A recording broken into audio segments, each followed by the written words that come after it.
Hi, this is State Representative Antonio Parkinson, and I'm coming to you right here from Legislative Plaza in Nashville, Tennessee. Yesterday was a good day for us. We had a slight victory with the presentation of House Bill 2311. House Bill 2311 is the legislation that will make it so that anyone convicted of violent or aggravated rape will have to serve 100% of their time based on their sentence that is given to them in court. Now, Kimberly Morton, who is the motivation for this legislation, was present with us in the House Judiciary Subcommittee where the bill was presented. Kimberly had an opportunity to tell her story to the legislators that sit on that committee, and by unanimous vote, the legislators passed that legislation out of the House Judiciary Subcommittee, and now it goes to the House Judiciary Full Committee. Now, just so you know, the way this thing works is we come up with the legislation. We present it to the appropriate committee that it's supposed to go through. It might go through a subcommittee first, then it'll go through a full committee after that. Once it goes through the full committee, and if there are no other committees that it's assigned to, it will then go to House Calendar and Rules. I'm sorry, let me go back. It will then go to, if the bill costs money to the state, it will go through House Finance, Ways and Means. Now, the Finance, Ways and Means can kill a bill, stop the legislation, based on the amount of money that it costs the state.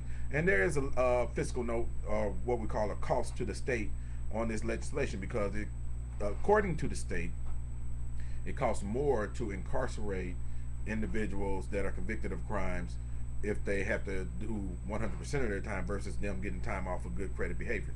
Now, and that fiscal note, that cost to the state is $841,000. But you have to ask yourself, what is the value of the women and children in our state? Is their value less than $841,000?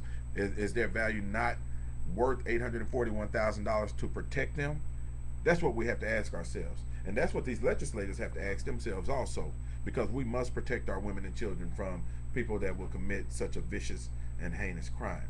So I'm asking you for your support. You know, this bill, this legislation, or this bill, it still has, several steps to go through before, we can turn this bill into a law.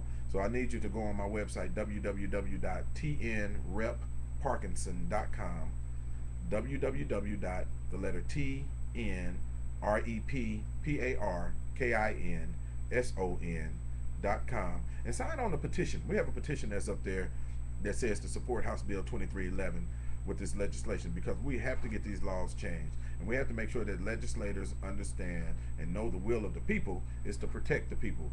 Government should protect its citizens, and that's what we're trying to do. And I thank everyone for their support in with everything that we're doing to work out here to make things better for the lives of our citizens of Tennessee, citizens of Memphis, Shelby County, specifically those in the Raleigh area, the North Memphis area, Frazier area, and Berkeley area, and the areas that we cover in District 98. So again, I thank you so much for your support. If there's any, if you have any questions, please feel free to call me. Don't hesitate. My number is 615-741-4575, 615-741-4575.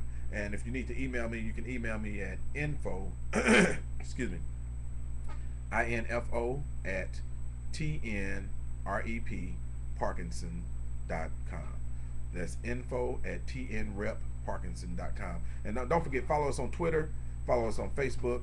On Twitter, we're tnrepparkinson also.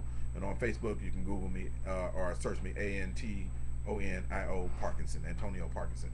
And please like our Facebook pages, join our Facebook groups. And thank you again. We appreciate you. We appreciate your support and your prayers.